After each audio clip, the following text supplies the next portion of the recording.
Assalamualaikum warahmatullahi wabarakatuh. Kembali bersama saya dengan Bunda Dina Indriani dalam acara podcast Dunia Keluarga Ajaib. Alhamdulillah tentunya kita sudah menikmati berbagai episode dari podcast berbagai cerita. Dan kali ini tidak kalah menariknya masih berkaitan dengan dunia keluarga.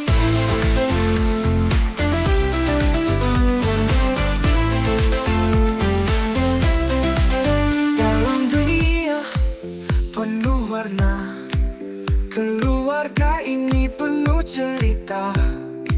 Setiap hari penuh ajaib, membawa senyum yang tak pernah sirna. Dalam dunia keluarga yang namanya rumah tangga tentunya pasti tidak mudah ya.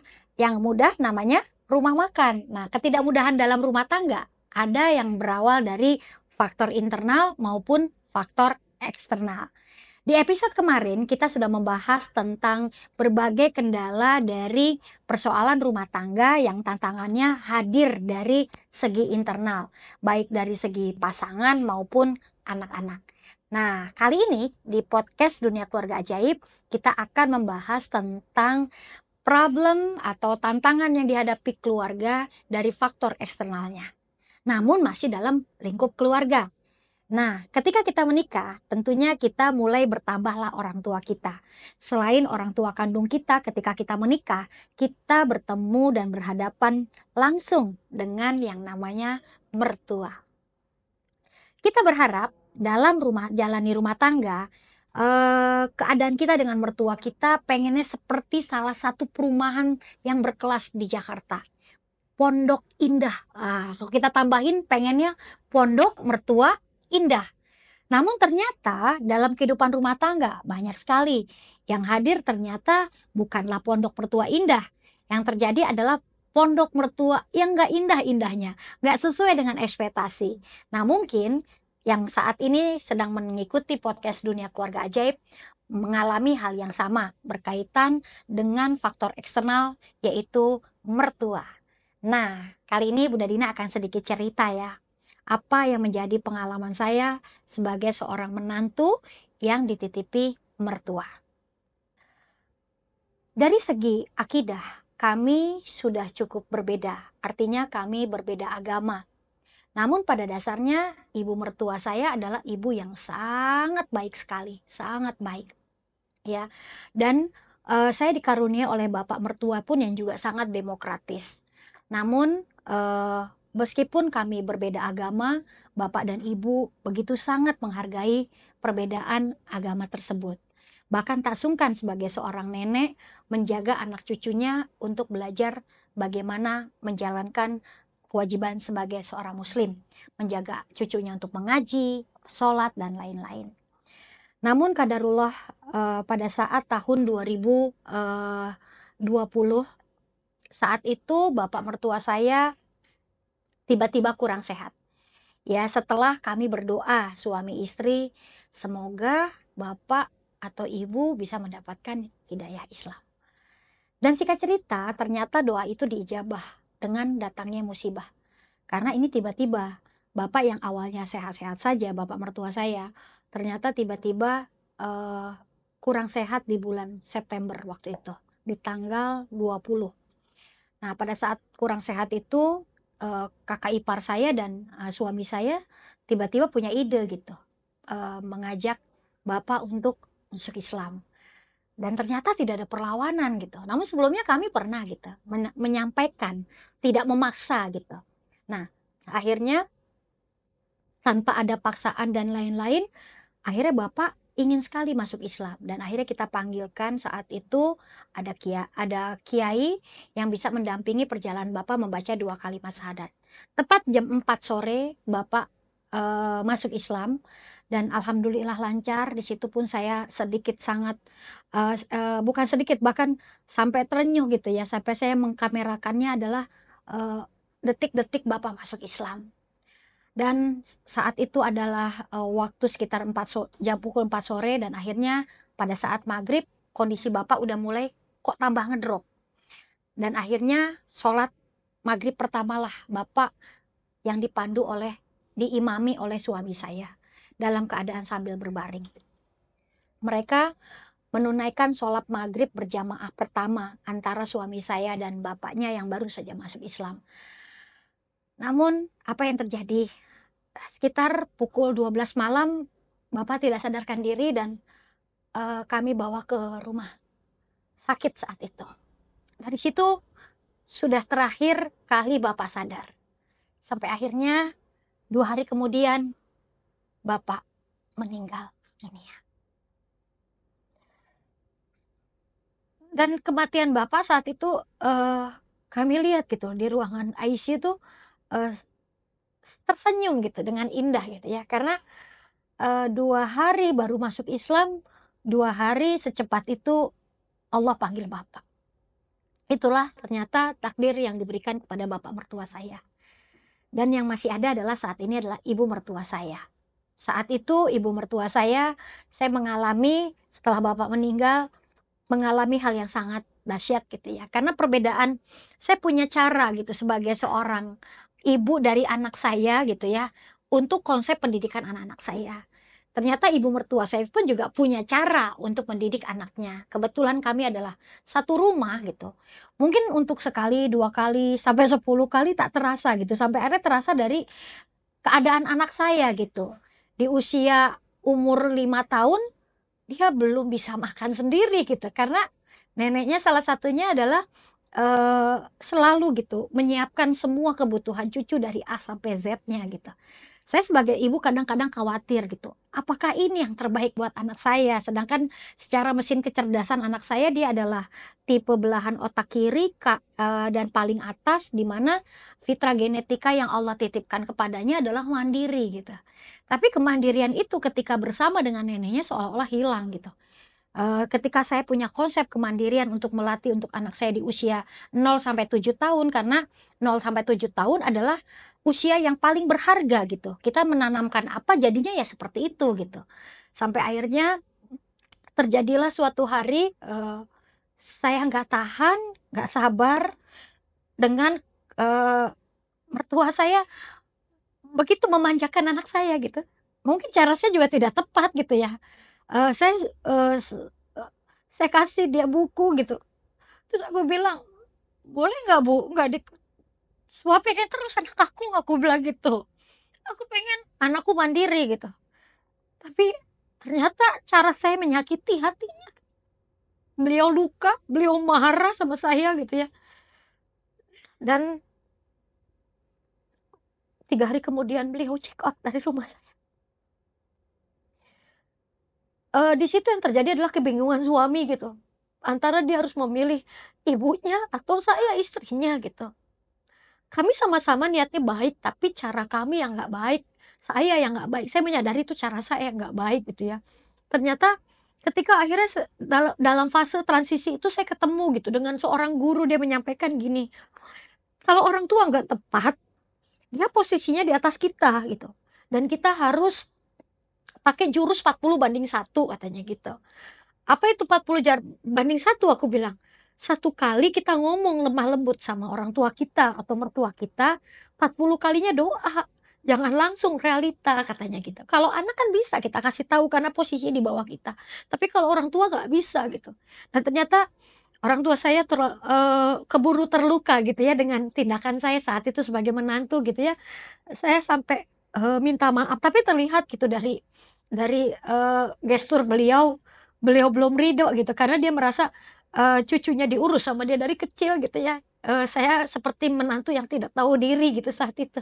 Tapi terus saya lembutin lembutin hatinya, tapi ternyata ndak bisa juga, dan kami tetap berpisah rumah gitu kan. Makanya di situ saya melihat ini ketidaktepatan saya sebagai seorang menantu, tidak punya ilmu. Makanya saya bilang, saya tuh istri kebetulan, kebetulan jadi istri. Saya ibu kebetulan, kebetulan jadi ibu. Saya ternyata juga menantu kebetulan yang saya tidak mempersiapkan ilmunya gitu. Bagaimana menyikapi gitu dengan keadaan mertua yang kadang-kadang tidak sesuai dengan ekspektasi kita gitu. Disitulah titik balik saya gitu ya, bahwa saya harus banyak belajar, bahwa kita tidak ada yang namanya sistem pendidikan keluarga. Nah makanya mungkin teman-teman semua yang sedang menyaksikan podcast kali ini. Entah persoalan apa, tantangan apa yang kita sedang hadapi dengan mertua kita. Namun mudah-mudahan podcast kali ini bisa memberikan sebuah inspirasi, sebuah eh, apa konsep mindset yang sedikit berbeda gitu dalam menyikapi konflik eksternal kita bersama mertua kita. Nah, saat ini Bunda Dina juga tidak sendirian ya. Ternyata banyak juga yang mengalami kondisi yang tidak menyenangkan gitu dengan pengennya perumahan mertua indah. Tapi kok jadi nggak indah gitu kan? Nah, maka kali ini podcast Dunia Keluarga Ajaib kedatangan seorang praktekers juga yang mungkin juga pelaku ya yang sama-sama mengalami konsep tidak baik-baik saja dengan mertuanya. Tanpa berlama-lama lagi, mari kita perkenalkan praktekers kita hari ini. Assalamualaikum Bunda Rifa. Waalaikumsalam Bunda Dina. Ya Allah, Bunda Dina ngucapin terima kasih banyak ya sudah hadir sebagai praktekers nih kita di podcast DKA. Apa kabarnya nih? Alhamdulillah, Masya Masya Allah. Allah, tambah cantik ya. Iya benar nih, kelihatan banget tambah cantik. Oh ya, kita kan hari ini mau sharing-sharing nih ya ke tentang yang namanya mertua ya. Oke, tapi sebelumnya kenalan dulu dong sama sama audiens kita yang lagi hari ini nonton podcast DKA. Silakan Bunda Rifa. Oke, nama saya Rifa Kusliani, biasa disapa dengan Bunda Rifa. Saya dari Bandung, Turangga Buah Batu. Begitu, usia 53 tahun. Masya Allah, usia 53 tahun masih secantik ini. Terima Oke Bu kasih. Rifa, tadi kan kita sudah buka podcast kita ya, sharing tentang bahwa kehidupan rumah tangga itu kan nggak sederhana. Karena yang sederhana adalah rumah makan ya. Dan salah satunya faktornya adalah nggak cuma dari internal kalau dalam rumah tangga, tapi ada eksternal. Dan eksternal ini masih dalam lingkup keluarga. Nah, boleh nggak sih cerita pengalaman Bu Rifa sendiri dengan hubungannya dengan mertua nih seperti apa? Boleh nggak sih cerita-cerita dulu? Berapa tahun pernikahan nih? Berapa tahun usia pernikahan saat itu? Saya sama suami menikah 18 tahun. 18 tahun. 18 Dikaruniai tahun. anak? 2. Oh 2. Iya, Komplit. Laki-laki komplit. perempuan? Laki-laki perempuan. Oke. Iya. Nah, artinya ketika menikah dengan pasangan kan kita ketemu dengan yang namanya mertua nih. Betul. Gimana sih hubungannya Bu Rifa nih awal-awal pernikahan gitu ya dengan mertua itu seperti apa? Kalau sama mertua sebenarnya saya hampir tidak mengenal. Oh, tidak mengenal. Karena istilahnya gini ya, saya menikah sama suami itu karena kebetulan. Oh, Kebetulannya juga. karena gini, saya sama suami itu sahabat, Oh, tapi sahabat yang tidak pernah mengenalkan keluarga masing-masing. Teman main aja. Jadi kami bertiga teman main. Lalu suatu saat saya dilamar dan hampir menikah dengan seorang pilot. Pilot buruk waktu itu kan masih ada ya buruk. Nah, pada saat 2 minggu sebelumnya, sebelum hari H, saya itu membatalkan pernikahan. Dengan pilot itu? Iya. Oh, oke. Kenapa alasannya membatalkan? Ada sesuatu yang menurut saya itu prinsip banget. Oke. Ya, menyakiti orang tua saya gitu ya. Terus 2 minggu. Itu 2 minggu sebelum nikah? Sebelum nikah, Oke, saya terus? batalkan. Nah, suami saya ini yang waktu itu sahabat saya, pada hari H-nya tuh nggak bisa. Dia bilang saya nggak bisa datang ya, karena saya ada pelatihan, dia bilang gitu. Oke. Nah 2 hari kemudian dia datang bawa kado. Bawa kado. Taunya masih Iya, menikah? menikah. Oke. H+2 lah. Iya. Dia datang bawa kado. Saya bilang, saya nggak jadi. Loh, kok nggak jadi? Dia bilang gitu. Iya nggak jadi. Terus kamu rencanamu apa? Orang pertama yang melamar saya akan terima. Dia bilang gitu. Beneran? Saya boleh dong. Dia bilang gitu. Oh, gitu. Jadi kebetulan memang. Oke, jadi kebetulan beneran ya. Betul. Jadi kalau disaratin kayak gitu, ternyata pas ditantangin begitu, Iya, dia dia beneran. melamar. Oh, Gitu. Masya Allah. Nah itu kebetulannya. Makanya dengan mertua itu saya ketemu pada saat pernikahan. Jadi tidak ada PDKT, Tidak nggak ada. ada sama sekali. Tidak ada Emang pengundang. dari hari itu dibilang kalau ada yang ngelamar itu berapa hari dari situ? Kira-kira kalau melamar, jadi kita tuh nggak melamar dulu, langsung aja hari H-nya. Kira-kira 5 bulan lah, 3 bulan lah, 3 3 bulan bulan dari setelah hari itu. dia ngomong kalau ada yang Iya. ngelamar aku nikah gitu Iya. ya. Dan itu durasinya 3 bulan. Betul. Lanjut. Udah saat itu saya ketemu sama mertua itu pada saat hari pernikahan. Oke. Jadi hampir tidak mengenal. Tidak mengenal. Iya, jadi ketika masuk ke rumah itu, yang saya punya pengalaman yang menghadapi mertua itu pada di meja makan itu keringet dingin itu yang sebesar-besar biji jagung itu gitu. Karena nggak tahu aku harus apa. Lakuin gitu. Betul. Nah itu Oke. memang betul-betul kebetulan. Betul. Nah, setelah fase pernikahan, gimana hubungannya dengan mertua saat?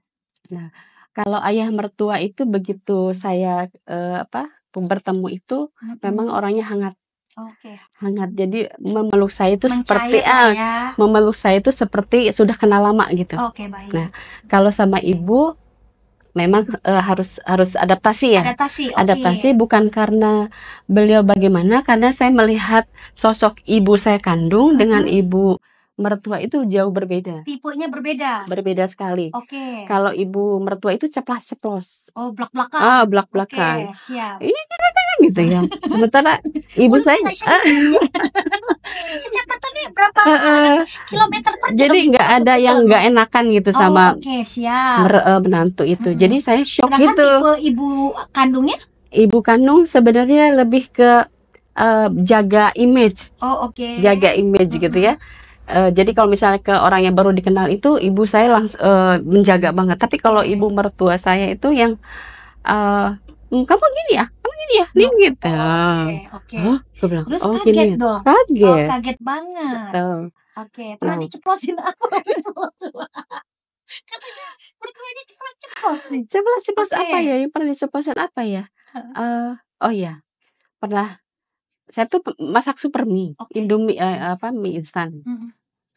Terus kata ayah mertua saya, kok kamu masak itu kata mie instan? Iya Pak, karena saya suka sebenarnya. Iya Pak, emang kenapa? Dipanggil lah ibu mertua saya kan.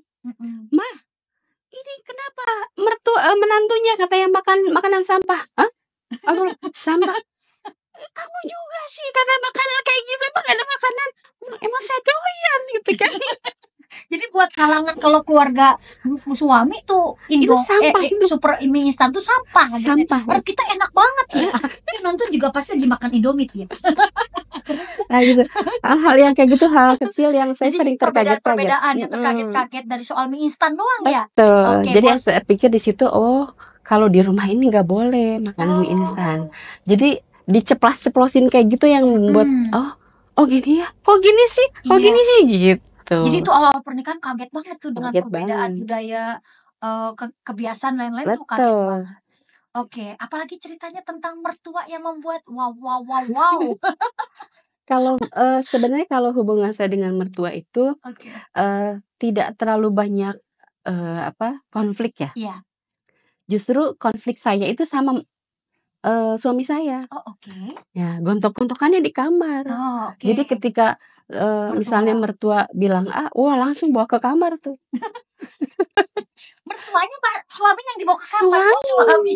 Saya bilang, gimana nih kok ibu ngomong gini sama aku gitu. Emang satu rumah ceritanya? Satu rumah. Oh, jadi perumahan mertua indahnya beneran. Betul. Nggak seindah Nggak ekspektasi. seindah. Betul. Tapi jadi mungkin kalau sedikit ya ke belakang. Oke, boleh Jadi cerita. kenapa kami tinggal di situ? Karena 2 tahun kami mengontrak itu dinilai sama ibu mertua itu nggak layak. Padahal Gitu. pisah nih ceritanya. Bisa Ngontrak karena ngontrak. mau mampu kan bikin rumah sendiri. Jadi ngontraknya tuh di bukit. Karena pacar yang murah ya. Cari murah, Cari yang murah. benar. Terus Jadi ketika ibu berkunjung ke sana, ini kok rumah kayak gini sih gitu kan. ya ceplos-ceplos keluar lagi dan tuh. Kalau anak sakit gimana? Anak jauh, ini jauh. Bilang ya. Ada ini sepatu roda mah gitu. Jadi dari situ aja langsung tuh sama suami. Oke. Oh gitu sih ibumu bla bla bla. Jadi konfliknya itu justru sama suami karena saya nggak suka gitu sikap ibu kayak gitu. Padahal mungkin di balik itu mungkin ibu mengkhawatirkan nih, ya, mengkhawatirkan rasa sayang cucunya ya. gimana. Terus, nah akhirnya 2 tahun itu karena kami tidak bisa menaikkan level ya, menaikkan Level level rumah kontrakan, kontrakan gitu. jadi udah ke rumah ibu aja, katanya Waduh, gitu. Perintah itu, perintah. perintah. Akhirnya waktu Yudo umur 7 bulan lah, 7 bulan. kami pindah. Mm-mm. Nah disitulah mulai Perubahan. warnanya. Wah, indah beneran. Betul, Karena di tempat mertua. betul. Oke, kejadian apa yang paling teringat sampai sekarang yang jadi titik terendah sebagai menantu menghadapi mertua?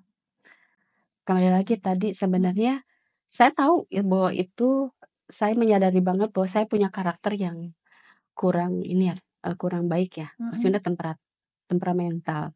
Oh, Dan jadi Bu Rifa sendiri menyadari bahwa punya bawaan temperamen juga. betul. Oke, terus? Ya kalau kalau sekarang sih saya tahu ilmunya bahwa ini saya punya inner child juga ya dari ibu gitu ya, dari ibu kandung. Baik. Nah ketika apa namanya, saya memang konflik sama ibu mertua tuh jarang. Tapi ketika keluar kamar wajah menyeramkan, Iya. ibu tahu bahwa saya sedang berpersoalan. Mm-mm.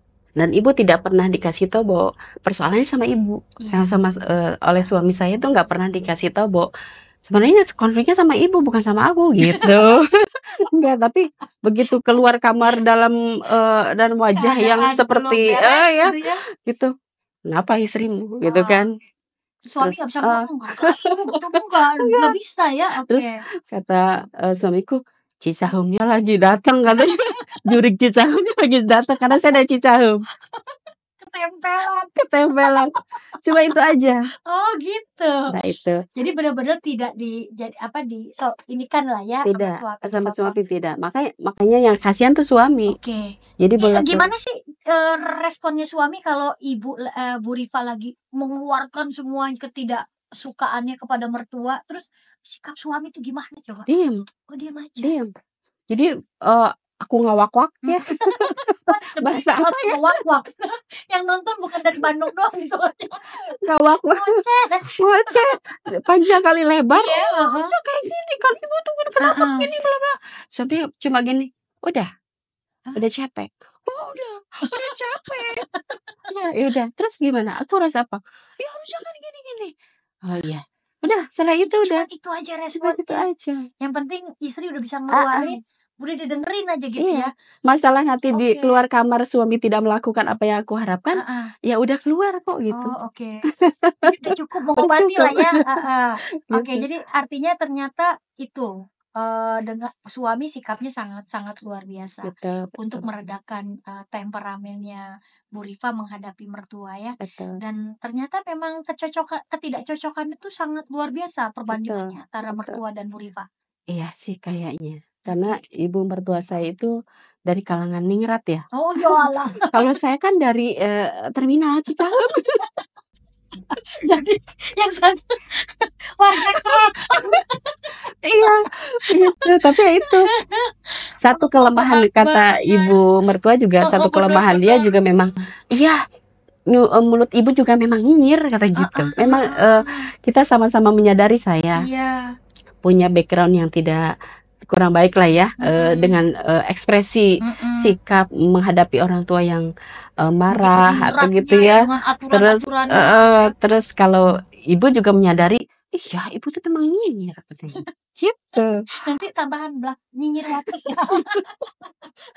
Nah itu tapi ada banyak kebaikan sebenarnya dari mertua yang akhirnya saya belajar ketika misalnya sikap ke pembantu nih, punya pembantu dong ya, dua gitu ya.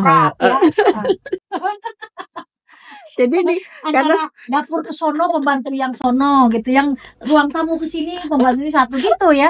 Oke. Jadi ketika saya tidak puas dengan pekerjaan pembantu, saya marah kan. Gimana sih? Kalau ibu hadirnya tidak hadir yang misalnya pembantu ngadu juga kan ke ibu, ibu yang gaji ya. Oh saya mah cuma tinggal nebeng doang. Ngadu lah. Terus pas ngadu gitu ibu paling ngobrol sama saya. Bu, kan itu bener kan sikap aku kan ini gini, pembantu kan harusnya gini. Terus ibu cuma bilang gini, mereka kan pendidikannya lebih rendah ya dari kita ya, gitu. Jadi sebaiknya gimana ya, Fa ya? Nah dari situ yang malu sendiri ya. Jadi Artinya dibalikin lah. dibalikin. Oke. Kan mereka pendidikannya mungkin SD juga enggak ya, Fa, kata gitu. Jadi wajar banget ya. Sementara kita alhamdulillah ya pendidikannya sama Allah dikasih kesempatan lebih tinggi. Oke. Iya juga ya, Bu. Jadi tidak pernah menegur itu kamu salah ya, gitu. Enggak.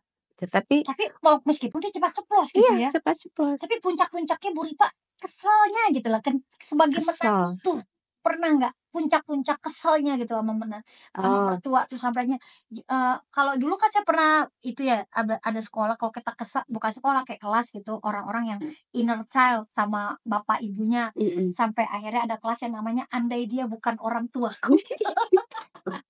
Ini coba pernah nggak di puncak apa yang Bu Ripa alami puncak-puncaknya sampai mungkin punya konsep kepikiran itu andai dia mertuaku tuh bukan dia gitu.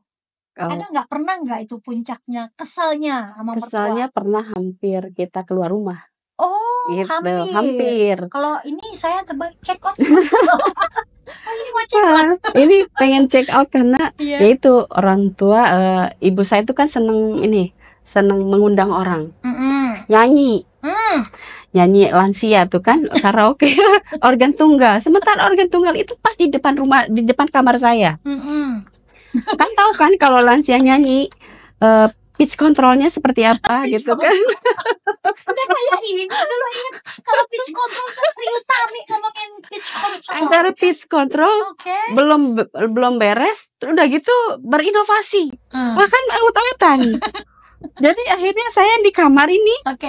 Karena speakernya ke kamar saya. Sementara suatu saat itu suami saya lagi tidak sehat. Jadi saya marah sekali kan. Marahnya karena udah mah ini kurang sehat. Betul. Nyanyi aku nyeri huntu. Akhirnya apa tuh? Saya minta sama ibu, Bu, kan kalau nggak salah organ tunggal ini kan giliran. Kok di sini lagi, aku bilang gitu ya. Emang kenapa? Gitu kan. Dengan ningrat nih. Mungkin saya juga menegurnya mungkin dengan wajah yang tidak menyenangkan. Kan harusnya gini, kan harusnya giliran si ibu ini. Ya terus kalau ibu itu nggak bisa, emang kenapa? Ini kan rumah aku, gitu kan.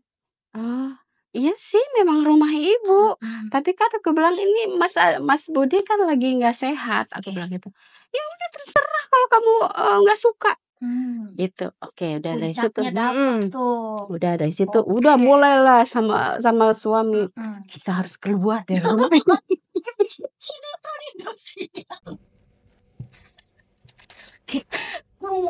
keluar dan aku sudah tidak bisa lagi gitu kan, karena ibu tidak mau merubah itu, tetap aja aku mau tetap nyanyi di sini di rumah gitu kan. Gitu kan. Oke. Akhirnya kita keluar rumah dan mencari kontrakan. Ternyata balik lagi dengan dana yang ada itu ya di kaki gunung lagi. Dan gak disetujuin lagi. Ya pada saat gak apa-apa Bu, ayah gitu kan sama anak-anak udah SD waktu.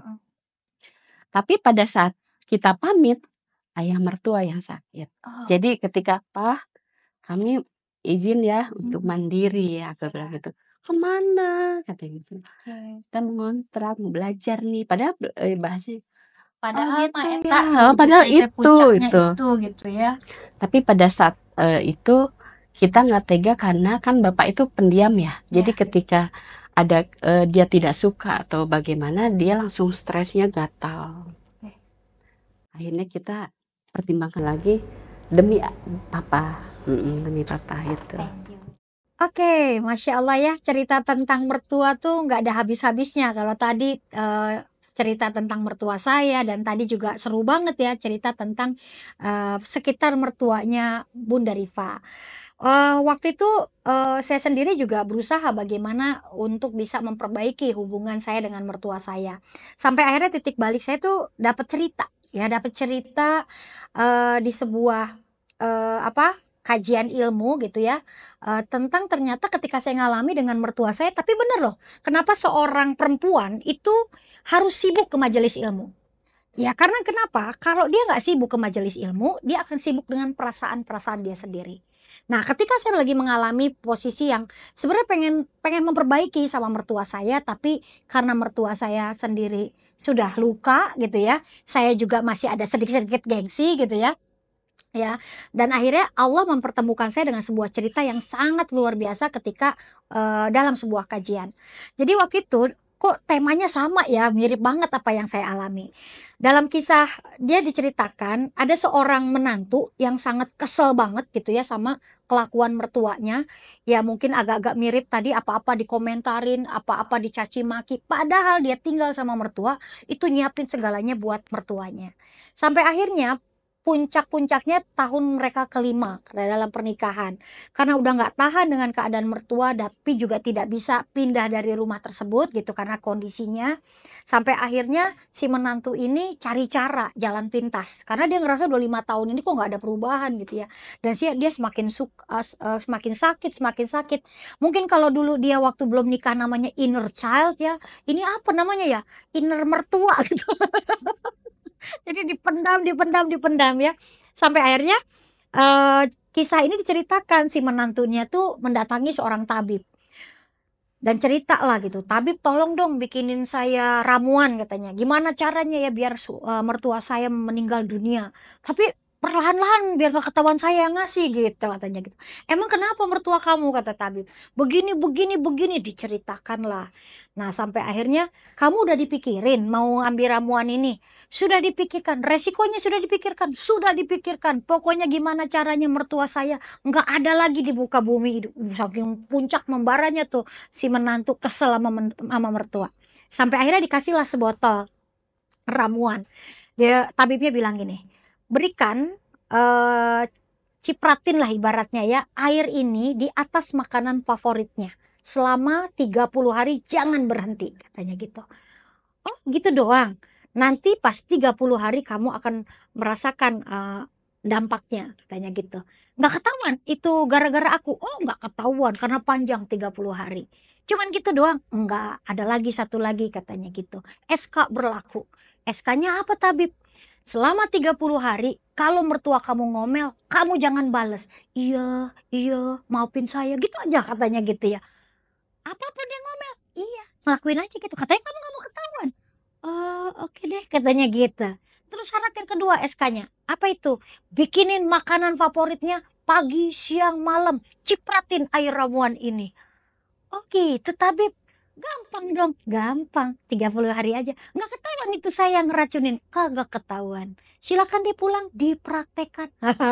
Sampai akhirnya dia saking semangatnya, nggak pakai babi bu gitu ya, dia praktekin tuh hari pertama. Dia siapin semua makanan dari pagi, siang, dan sore yang dia tahu karena dia 5 tahun ikut sama mertuanya, dia tahu makanan favorit-favoritnya, dia susun selama 30 hari. Sarapan, makan siang, dan makan malam beda-beda gitu ya.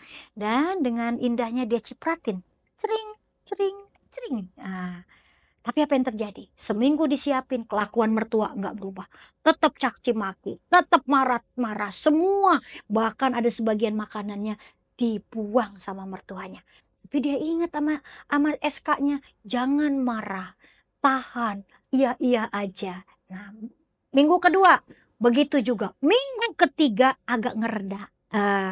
Mending lah, nggak terlalu ngoceh banget, nggak ngomel-ngomel banget, nggak sampai dibuang sekarang mah. Walaupun masih ibaratnya kalau bahasa Jermannya kukulutus lah ya. Apa tuh kukulutus? Ngoceh-ngoceh lah pokoknya gitu. Tapi dia tahu visinya tinggal seminggu lagi. Tapi tepat minggu keempat yang terjadi adalah perubahan yang sangat drastis dari mertuanya. Si mertua begitu sangat berubah sekali kepada menantunya ini. Apapun kebutuhan menantunya ditanyakan, sampai akhirnya mertua ini adalah bukan dari kalangan orang yang ibaratnya biasa aja secara ekonomi. Sampai akhirnya ngasih surat, "Ini semua buat menantu saya." Karena memang kebetulan dia menantu satu-satunya gitu kan. Si suaminya tuh anak tunggal gitu kan. Sampai akhirnya dikasihin semua aset-asetnya. "Buat apa mah?" katanya gitu. "Enggak, kamu udah baik banget Mama 3 minggu katanya dikasih makanan yang enak-enak sesuai dengan kepengenan mama katanya gitu. Sampai akhirnya terus berubah sampai akhirnya tinggal hari ke 29. Jadi akhirnya tinggal hari satu lagi nih. Mertuanya semakin membaik, dia takut mertuanya meninggal. Sampai akhirnya nih si menantu balik ke si tabib. Tabib, tolongin saya, tolong kasih penangkal dari ramuannya. Besok mertua saya meninggal, kan sudah 30 hari katanya gitu. Emang kenapa? Bukannya kamu kemarin pengen mertua kamu meninggal? Enggak jadi, mertua saya udah baik banget banget katanya gitu. Terus nggak jadi nih, nggak jadi. Tapi kamu udah campurin berapa kali? 29 hari. Berapa kali sehari? 3 kali. Aduh, udah maaf ya, udah meresap. Jadi nggak ada penawarnya, nggak bisa, udah pulang, tinggal tunggu besok. Meninggal, udah pulang, tunggu besok, nggak ada cara lain, nggak ada lagi, nggak ada penawar, udah nggak bisa. Pulang dia dengan sedih. Ya Allah, terus hari itu beneran dia muliakan orang tua sampai tiap dia ngasih, mama minta maaf ya ma. Kenapa sih nak, kamu minta maaf aja kayak lebaran katanya gitu. Enggak, pokoknya aku minta maaf mama. Sampai pas mamahnya mau tidur dia perhatikan, mama mau tidur jam berapa? Jam 9 aja katanya. Dia duduk, dia merhatiin mertuanya pas sampai akhirnya besok pagi mertuanya bangun. Nggak meninggal. Dan ternyata dia langsung ngibrit lagi ke tabibnya. Tabib, Masya Allah, kok hari ke-31 mertua saya masih hidup tabib katanya gitu. Saya bersyukur tabib, racunnya nggak bekerja ya katanya gitu. Terus akhirnya tabibnya bicara. Ternyata kalau kamu mau tahu, air yang saya kasih itu bukan ramuan apa-apa. Itu hanya air putih yang membuat mertuamu berubah karena adalah sikapmu sendiri. Jadi ibaratnya kalau dalam ilmu ada laptop, ada layar. Kita nggak perlu mengubah layarnya. Layar itu di luar diri kita. Yang kita perlu rubah adalah laptopnya. Laptopnya itu ternyata siapa? Kita. Kita yang harus berubah itu dulu. Maka ketika kita yang berubah, orang lain pun akan berubah. Ya Allah, di situ akhirnya si menantu menangis secara terharu gitu ya. Makasih ya tabib sudah ngasih pelajaran yang bagus buat aku. Ternyata benar mertua aku berubah itu dimulai dari diriku sendiri. Akhirnya si menantu ini pulang dan dia memeluk mertuanya dengan bahagia. Mama, maafkan aku ya. Aku akan menjadi anakmu dan aku bukan hanya sekedar menantumu, dan aku siap untuk berbakti bersama pasanganku. Masya Allah, happy ending. Disitulah saya melihat cerita ini harus saya praktekin gitu. Saya harus rubah diri saya sebagai menantu saya. Karena tadi kata guru saya, ngubah orang tua nggak bisa gitu. Yang harus dirubah adalah diri kita gitu. Dan sampai akhirnya saya berusaha memperlakukan mertua saya lagi baik, berbakti gitu sama dia. Bahkan kalau mertua saya kurang sehat, eee, "Ayah silahkan nggak apa-apa, ke ibu," gitu kan. Bahkan, sampai akhirnya saya rubah gitu, setiap kali saya punya pemasukan gitu, tiap bulan, ibu dan bapak saya nomor satu gitu. Saya alokasikan, sebelum kemana mana gitu ya. Kalau kita kemarin belajar tentang alokasi dana, Ibu Menteri Keuangan, saya selalu alokasikan setelah zakat, yaitu adalah orang tua. Nah, seiring itulah akhirnya mertua saya pun, memaafkan saya, dan dia sekarang dia tahu gitu. Padahal saya kadang-kadang suka ngasih surprise gitu ya. Kalau saya datang ke rumah beliau tuh saya nggak pernah, jarang telepon gitu. Tapi tiap ketemu dia selalu ngomong gini, "Dina, tahu nggak? Aku tuh udah ngerasain loh kamu mau datang. Ini kayaknya si Dina datang nih, ternyata kamu bener datang. Kamu mah udah masuk di hati aku," cenah katanya gitu ya. Terus sampai akhirnya bilang, "Kamu teh lebih dari anak aku," gitu katanya gitu. Karena, eee, sekarang kok, setiap ibu butuh apa gitu ya, kamu tuh udah, nggak sungkan-sungkan gitu untuk mengeluarkan biaya itu gitu. Karena aku udah bilang gini, "Bu," saya bilang, "Ibu itu jimat aku, karena ibu kandung saya sudah gak ada, aku bilang gitu. Dan setiap kali saya habis berbuat baik kepada ibu, saya sebagai anak selalu diberikan keajaiban. Nah, disitulah titik baliknya teman-teman semua, sahabat DKA. Tentunya kita juga akan melihat titik baliknya Bunda Rifa. Bagaimana Bunda Rifa mengubah ya apa yang Bunda Rifa lakukan untuk mertuanya. Oke, Bunda Rifa, itu cerita dari saya ya, titik balik saya kepada mertua. Boleh gak sih cerita dari titik balik yang tadi puncaknya, yang tadinya kesel sampai akhirnya mau pindah lagi rumah, terus bapak mertua kurang sehat, di mana titik balik Bunda Rifa bisa mengubah keadaan bersama mertua? Silakan, Bun. Oke, karena intinya kalau konflik tadi ya, konflik langsung itu jarang. Tetapi konflik dengan suami lah yang akhirnya saya jadi samsaknya saya tuh suami. Iya. Nah, titik baliknya ketika tahun 2016 dengan cara yang menurut saya waktu itu ya, Iya. Allah kok nggak adil gitu ya. Oke. Suami meninggal. Oh. Jadi tidak sempat sakit yang parah enggak. Oke. Tapi hari itu dia ada serangan asma. Kalau dia punya basic asma, tapi saat itu katanya kematiannya gara-gara serangan jantung. Yang serangan jantung yang kita luput nih deh perhatian bahwa beliau ini Ternyata punya indikasi dari asmanya itu punya indikasi akhirnya ke jantung. Nah, dari situ kita sama-sama yang pada saat kematian itu saya baal, ibu saya juga baal. Baal tuh kayak apa ya? Kayak linglung aja. Saya nggak bisa nangis, ibu mertua juga nggak bisa nangis. Saking kehilangan. Tiba-tiba karena bahkan ketika memandikan jenazah itu ibu saya malah mukul-mukul suami saya. Kamu tuh ya harusnya ibu yang dimandiin kamu. Kamu dari kecil dimandiin sama ibu, sekarang mau dimandiin ibu lagi. Tapi gitu. Itu jenazah tuh sampai digituin. Terus selama sampai mengurus jenazah itu, ibu sama saya tuh hampir tidak menangis. Kalau orang bilang, kuat banget ya, padahal itu baal, hilang rasa. Kita baru menyadari kehilangan itu ketika maghrib. Kalau maghrib kan suami saya pulang nih, lah saya tiba-tiba kok belum pulang ya? Itu sudah siangnya sudah memakamkan. Kok belum pulang ya? Ayah mana ya? Begitu saya lihat foto, barulah saya sadar bahwa itu suami saya sudah tidak ada. Jadi selama prosesi sampai menguburkan itu saya hampir tidak sadar bahwa itu saya kehilangan selamanya gitu. Nah, dari situlah saya nyari ibu. Kita berpelukan gitu ya. Ya itu momen pertama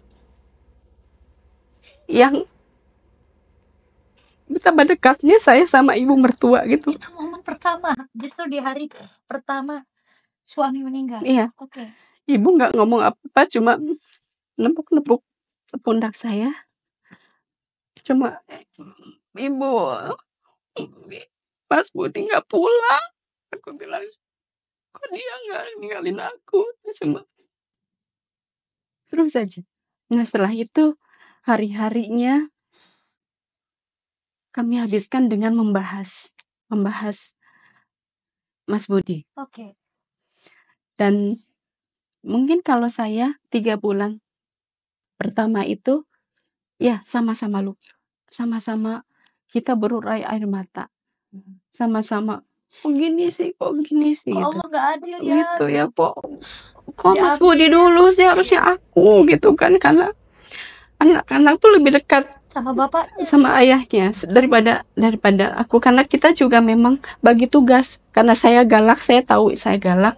Mas bagian anak-anak lari harus ke Mas. Ketika aku marah sama anak, biar anak-anak lari ke Mas gitu, jangan dua-duanya galak gitu. Nah, akhirnya ketika kematian suami saya juga, kok dia sih, harusnya kan aku, harusnya suami yang bisa mengantarkan anak-anak sampai dewasa. Nah, masa idah itu berlalu, ya pendek cerita saya bisa melaluinya gitu ya. Sementara ibu itu setiap cerita itu sampai akhir hayatnya dia selalu kok gitu ya. Artinya ibu pun meninggal akhirnya. Ibu sampai kemarin bulan Oktober 2024 baru meninggal. Tahun ini, Iya. Oktober ini. Iya, 2024. Nah, sampai akhir hayatnya pun ceritanya tetap lukanya sama. Makanya aku bilang, Jadi luka kehilangan anak. luka kehilangan anak itu tidak pernah berkurang. Walaupun dia masih bisa beraktivitas, masih sudah bisa menyerahkan. Jadi akhirnya kami disatukan oleh cerita. Saya tidak mau bilang, Bu sabar dong, Bu harus ikhlas. Enggak. Ketika ibu cerita, aku cuma bilang, iya, memang sebel ya, Mas Budi kok ninggalin kita ya, menyebalkan. Jadi akhirnya dari cerita-cerita, dari mulai ketawa, menangis, akhirnya ketawa bersama. Akhirnya kita yang sebel, ya lain kali nanti kalau ketemu tak marahin dia. Jadi ninggalin anak, kamu kesusahan kata gitu ya, membesarkan 2 anak. Dasar kata Jadi gitu. itu malah justru meninggalnya Pak Budi ini malah mengakurkan. Iya, mengeratkan. Betul. Apa aja yang Bu Rifa lakukan selain menjadi tempat cerita dan saling bercerita?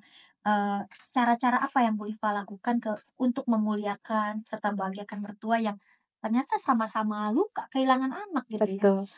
Yang saya lakukan ya akhirnya menggantikan posisi anaknya, yang akhirnya dia kalau sama almarhum itu dia bisa berargumen apa aja, dia bisa cerita apa aja, dia bisa ngomelin bebas. Jadi aku cuma ngomelin lagi, ya udah pergi ya gitu. Jadi jangan gitu. Jadi akhirnya kita disatukan itu dalam luka, dalam duka, tapi akhirnya kita saling menyembuhkan. Allah. Gitu. Nah, satu hal yang pernah ada nasihat sahabat. Coba tanya katanya, kalau mau kita mau ajaib katanya, tanya orang tua tuh 10 keinginan orang tua, catat dan kita laksanakan. Nah, ini saya mentok nih kalau sama ibu sama papa. Kita udah siapin catatan nih. Ibu, aku kan pengen hidupku lebih baik gitu kan. Ibu sok aku catat, ibu pengen apa? Gak ada. Ibu mau ngapain apa-apa? Ya, ayo dong apa kek? Enggak, ibu mau gak mau. Jadi ibu maunya apa? Maunya ya lihat kalian aja, lihat anak cucu aja. Jadi pengen tetap satu rumah aja. Gitu. Papa juga gitu. Kalau ditanya apa ya? Sate aja, sate kambing aja gitu. Kalau papa kan suka makan. Akhirnya ya itu hari-hari kami itu kita berdiskusi sama anak-anak, yuk kita bahagiakan, muliakan Yangti sama Akung, karena cuma mereka. Betul, saya juga sudah tidak punya orang tua, jadi akhirnya ini mertua ini menjadi ibu menjadi papa saya kandung gitu ya. Nah itu, jadi karena saya suka bercanda, akhirnya kalau membahagiakan mereka itu mudah aja gitu. Caranya sederhana. Caranya sederhana. Karena mereka udah nggak minta apa-apa. Iya. Pengen cuma ngelihat. Iya, ngelihat. Salah satunya langkah sederhana yang dilakukan apa? Boleh cerita nggak sebelum kita tutup podcast kita nih? Jadi ya itu. Saya tuh berkantor di itu ya, suami mewariskan usaha kecil lah ya. Terus jadi kantor kami itu di garasi. Kantor kami di garasi, sementara sebelah garis itu ada ruang makan langsung, dan ini ruang makan favorit kita. Mau diskusi, mau apa, makan sambil makan dan sebagainya di situ. Nah, sejak suami meninggal kan saya yang ambil alih kan. Jadi saya pikir kok boring banget ya keluar masuk kantor, terus lihat ibu ya sibuk dengan HP, sibuk dengan makanan dan sebagainya. Jadi akhirnya suatu saat saya ambil inisiatif, ibu masih pakai daster, masalahnya Bu, saya pamit ya. Lah, kemana? Tak cium bapak gitu kan, cium cipika-cipiki. Pamit ya Bu, mau kemana? Mau ke kantor. Loh, emang kamu kantor di mana? di sini, aku bilang gitu. Jadi aku melangkahkan kaki ke pintu, lalu ibu yang ngakak-ngakak, wah dasar gitu kan, menantu apa bodor aja katanya. Terus begitu juga, begitu pulang saya paling salim lagi. briefing itu paling sejam. Udah briefing, tak tak tak, assalamualaikum gitu kan. Waalaikumsalam, kamu dari mana gitu kan? Oke. Dari mana? Aku tak salim lagi. Siap. Pulang dari kantor Masya ibu Allah. gitu ya. Jadi dari langkah gitu aja mereka Betul, senang dan bahagia. betul. Ketika itu terus diulang-ulang membahagiakan mereka dengan cara-cara sederhana, apa sih akibat dari praktek Oke, kepada mertua ini? Apa dampak prakteknya oke. Jadi gini, ketika menjadi sosok akhirnya pengganti sang anak, betul. membangun apa dengan tadi langkah-langkah kecil membahagiakan mereka, bikin ketawa gitu. Apa dampaknya? Dampak singkatnya sih, akhirnya rumah itu menjadi hadiah bagi kami. Oh ya Allah. Tapi itu ada backgroundnya, Bu. Jadi Karena dua memang meninggal kan, udah meninggal akhirnya udah bapak ini ibu. ya. Dan terakhir ibu yang meninggal ini, Iya, Oktober betul, tadi, betul. tahun ini. Lalu apa dihadiahkan? Apa dari hasil Jadi berubahnya Bu Rifa? 2 tahun sebelum suami meninggal, kami tuh hijrah dari riba. Oh oke. Riba ya? Riba, Hijrah ya? betul. Oke. Jadi samalah semua seperti pasangan yang lain ya, Iya. bahwa kita pengen punya rumah. Iya. Tapi kan kondisi keuangan kami, lalu kalaupun mengajukan KPR itu kita selalu ditolak. Karena apa? Karena kan pengusaha ya. Iya. Pengusaha itu banyak sekali, tapi itu mungkin cara Allah yang melindungi kami ya. Betul. Tapi kayak motor, mobil itu kami leasing gitu. Nah, ketika hijrah itu kami berazam, nggak akan pernah lagi kita beriba apapun yang terjadi. Apapun gitu ya. Apapun yang terjadi. Nah, Lantas? itu kami lakukan tuh. Iya, siap. Kami bersiteguh aja apapun itu, sampai kartu kredit kami Gunting ya? gunting, asuransi kita tutup Oke. gitu ya. Cuma suami saya cuma bilang ini, Bun, kalau aku tutup nih asuransi, nanti kalau aku mati, kamu nggak punya uang loh. Gak apa-apa, nanti ada Allah. Tapi sebaiknya mas masih hidup. Ada Aku bilang Allah ya? gitu. Oke. Aku bilang, mas sebaiknya hidup ya. Aku bilang gitu kan, mas lebih berharga hidup. Aku bilang gitu. Iya, kalau aku mati, dia bilang gitu. Ya itu, qadarullahnya meninggal. Enggak. Ya itu, semua orang di ruangan itu, kamu punya asuransi kan? Enggak. Goblok banget ya kamu ya. Hari gini nggak punya asuransi. Oke. Single Terus, pair kan single anak pair, dua gitu kan. Mau dari mana? Oke, akhirnya Aku bilang, ada Allah, insya Allah ada. Aku bilang gitu ya. Gitu. Nah, begitu selama menjalankan usaha sama suami nih, kami tuh sejak sudah hijrah, di rekening kami itu paling banyak itu 20.000. Tapi waktu itu kan ATM ada ya 20.000 ya. Jadi kita suka gabungin tuh ATM saya BCA nih. Dengan ATM dia, misalnya saya 15.000, dia ada 15.000, gabungin tuh. 30.000. Ambil hanya untuk apa? Hanya untuk nongkrong, beli kue balok sama kopi pahit gitu loh. Itu hikmahnya aku hijrah dari riba itu. Iya. Sekecil apapun rezeki kita bisa nikmati dengan bahagia. Oke. Gitu. Nah, karena itu pelajaran ketika ditinggal sama suami, saya tidak pernah ada sisa cash. Jadi selama kira-kira setahun setengah lah ya, setahun ditinggal suami, saya tuh nggak pernah lihat rekening. Pokoknya ada buat memutarkan ini aja usaha. Suatu saat Rista itu keterima, anak saya yang pertama keterima beasiswa. Bun, aku keterima. Aku bilang, Bunda nggak punya uang dari mana gitu kan. Atau Bun, aku mau ke LA gitu kan. Oh, beasiswanya ke LA. Ke LA. Nanti lihat dulu, Bunda lihat dulu rekening. Begitu dilihat itu ada kita 250 juta. Oke. Begitu kita tahu ada 250 juta kan. Jadi saya kasih pilihan sama Rista.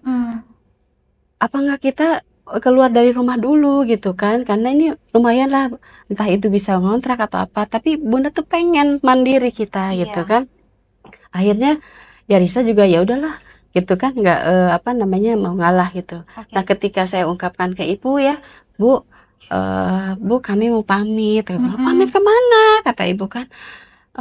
Kan aku pengen juga ngerasain mandiri gitu kan. Aku sama anak-anak udah ada rezeki gitu kan, untuk ya sekedar punya rumah kecil. Umi nggak mau, jangan kata Yanti kan, jangan nanti kalau aku nggak bisa ketemu cucu-cucu gimana? Ya insya Allah selalu ketemu lah, kan kita di Bandung. Terus kata Yanti, oh enggak, pokoknya kalian harus tetap sama ibu sampai mati, kata gitu. Terus gimana? Iya pokoknya udah nih rumah ini. Sama ibu sampai mati. Betul. Pokoknya ibu mau sama kalian sama mati sampai mati. Ya, terus gimana dong gitu kan? Ya udah pokoknya gini ini rumah ini udah buat kamu sama anak-anak. Tapi Gitu. 250 juta itu dari mana? Saya kepo loh. Jadi Kok itu bisa tiba-tiba ada di rekening? Nah, itu Terus kan niat akhirnya mau pindah rumah gitu kan? Oke, Ya. dari mana itu 250 Jadi juta? kalau saya akhirnya gini, ketika kita kehilangan, kan kita tuh nggak punya dana untuk sedekah ya istilahnya. Akhirnya apa? Kita tuh sama anak-anak gini, kita tuh harusnya banyak sedekah nih biar bisa ngedoain ayah gitu kan. Akhirnya apa ya kira-kira yang bisa sedekah tapi nggak ada uang. Akhirnya apa? Setiap hari tuh sejak kematian suami, saya hanya sedekahnya salam dan senyum. Salam dan senyum. Senyum. Nah, tapi di lain itu juga kita kalau sedekah gitu, kalau ada uang kita nggak ngitung-ngitung lagi. Kalau dulu kan ngitung-ngitung ya. Kalau dulu kan, tar dulu sedekah segini, tar buat biaya hidup segini gitu buat ya. beras gimana Terus, nih gitu kan. Kalau enggak, kalau sejak kematian suami itu biar akhirnya bisa jadi amal jariah akhirnya suami ya. Kita itu yuk beli ini buat biar nanti amal jariah buat ayah. Jadi apalagi anak-anak sensitif sekali kan ke ayahnya. Jadi kalau misalnya ini ada uang segini, kita sebaiknya buat ayah gimana ya bun, kita beliin itu yuk dispenser, kasihin ke masjid, tapi kita supply terus minumannya gitu kan. Nah itu sampai sekarang. Nah, itu makanya pengen penasaran tuh dengan akibat dari sedekah, kok bisa ada 250 tuh. Nah itu nggak tahu, makanya menurut nggak dicek di rekening kan, enggak masuk begitu. Karena biasanya kan cuma 20.000, nggak usah dihitung kan kalau 20.000 mah. Deteksi. Enggak. Jadi akhirnya itu masih bisa waktu itu saya nggak punya m-banking. Jadi males ya kalau misalnya ngecek saldo, pokoknya ada kebutuhan ini masih ada uangnya. Misalnya ke supermarket masih ada. Jadi itu hampir setahun setengah saya nggak buka rekening. Tiba-tiba itu ada. Nah itu. Jadi kalau menurut saya sih, menurut saya betul, menurut saya sih kayaknya sedekah kita deh gitu ke anak-anak gitu. Tapi mereka mendengar cerita ini, kalau nggak percayakan keajaiban kayaknya impossible ya. Iya. Tapi itu nyata. Dicek pun nggak ada. Di buku printan gitu nggak cari tahu. Kalau enggak, saya tuh enggak setahun setengah itu enggak ngeprint. Jadi ngeprint itu ketika Rista yang bun aku mau ke LA gitu. Tapi jadi itu enggak ada pas ngeprint ternyata 250 juta pemasuk dari mana, enggak ada. Kan kalau sudah bertahun-tahun kan akhirnya akumulasi kan yang dia di kredit berapa akumulasi, di debit berapa. Nah keluarlah itu 250 sekian gitu. Yang itu ini 250.000 apa 250 juta gitu kan. Nah itu Bun. Masya Allah, luar biasa. Ajaib ya. Is miracle banget. Selanjutnya ada lagi nggak selain 250 juta nih akibat dari praktek memuliakan mertua? Ya itu tadi yang akhirnya rumah itu dihibahkan untuk kami bertiga. Sampai berapa itu rumahnya Bu? Kalau di posisi rumah kami sekarang kurang lebih 4 miliar. Allahu Akbar. Jadi niat mau beli rumah malah ketika dua-duanya nggak ada dihibahkan. Iya, jadi saya berpikirnya Allah itu mengganti ketika kita berazam tidak beriba lagi. Kan kalau misalnya asuransi itu saya pertahankan, paling uang pertanggungan uang pertanggungan paling saya dapat 300 juta. Tapi kita merelakan itu untuk apa? Untuk taat aja sama Allah, jangan sampai lagi kita beriba lagi. Akhirnya berapa? 10 kali lipat lebih hadiah Allah kasih. Iya, makanya saya yakin banget ketika ada teman-teman yang ingin keluar dari riba, nggak usah takut. Jangan takut, ini nanti ada hadiah dan kamu akan amazing deh. Hadiahnya nggak akan kamu. Nah itu Bun. Akhirnya ibu bener ngomongannya, bersama ibu sampai mati dan ibu meninggal. Betul. Dan akhirnya Bu Rifa dikasih juga sama Allah dengan rumah senilai 4 miliar. Iya, alhamdulillah. Takbir. Allah Akbar. Masya Allah, terima kasih Bu Rifa. Cerita yang sangat luar biasa. Buah dari kesabaran, buah dari bisa menyikapi musibah yang akhirnya menjadi anugerah gitu ya. Ini sangat luar biasa dan salah satunya kejadian nyata yang berkaitan ketika kita punya tantangan dalam hal mertua. Tapi ketika kita bisa menyikapinya, saya pun menuai, Bu Rifa pun menuai. Nah, Masya Allah luar biasa. Terima kasih Bu Rifa telah hadir di podcast kita. Semoga kisah inspirasi praktekersnya ini bisa dipraktekkan ya. Sama yang lagi mungkin mengalami tantangan dengan mertua-mertuanya, dengan pasangannya ya. Oke, jadi kisah ini bisa kita ambil bahwa rubahlah dari diri kita, maka semua di luar diri kita pun akan berubah. Oke, demikian bersama saya dengan Bunda Dina dan juga Bunda Rifa dalam acara podcast DKA kali ini. Semoga pembelajaran yang bisa kita ambil hari ini adalah rubahlah dari diri kita untuk bisa memperbaiki hubungan kita dengan orang tua ataupun mertua kita. Saya tahu itu tidak mudah, saya tahu itu butuh kesabaran, saya tahu banget itu butuh keikhlasan. Artinya teman-teman sebagai seseorang yang mungkin berstatus menantu, anak dan lain-lain, disitulah kita perlu adanya ilmu. Agar apa? Agar rumah tangga kita nggak gitu-gitu melulu. Terima kasih bersama saya dengan Bunda Dina Indriani. Sampai jumpa di podcast selanjutnya. Assalamualaikum warahmatullahi wabarakatuh.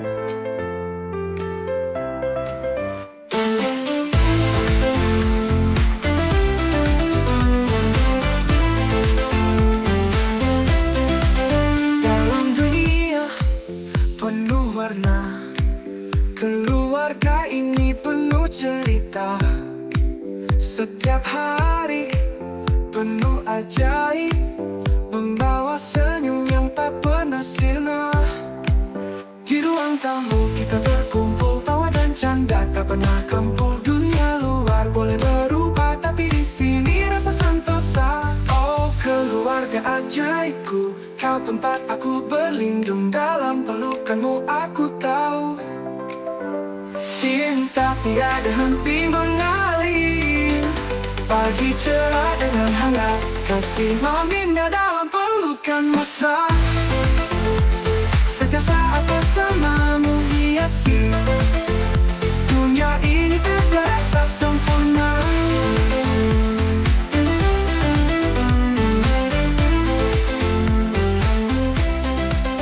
Di meja makan kita bercerita.